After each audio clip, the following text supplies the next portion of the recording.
Hello दोस्तों, आप लोगों को बहुत ही प्यारा नाच गीत सुनाने जा रही हूँ। दोस्तों आप लोगों को अच्छा लगे तो लाइक शेयर सब्सक्राइब करना। दोस्तों हम भी किसी के घर की नंद हैं, दोस्तों हम भी किसी के घर के भाभी हैं। दोस्तों आप लोगों को हमारा ये नाच गीत पसंद आए तो ज़रूर आप मुझे सपोर्ट करना। दोस्तों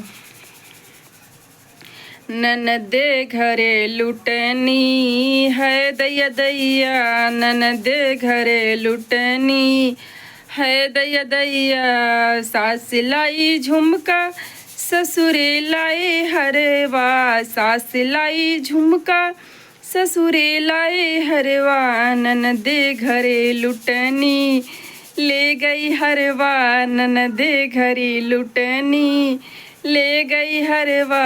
जेठ लाए कर धन जेठान लाई चुनरी, जेठ लाए कर धन जेठान लाई चुनरी। ननदे घरे लुटनी ले गई कर धन, ननदे घरे लुटनी ले गई कर धन।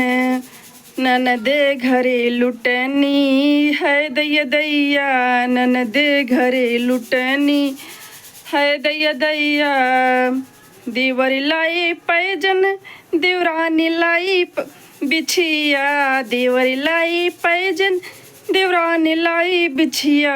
ननदे घरे लुटनी ले गई बिछी, ननदे घरे लुटनी ले गई पैजन, ननदे घरे लुटनी ले गई पैजन।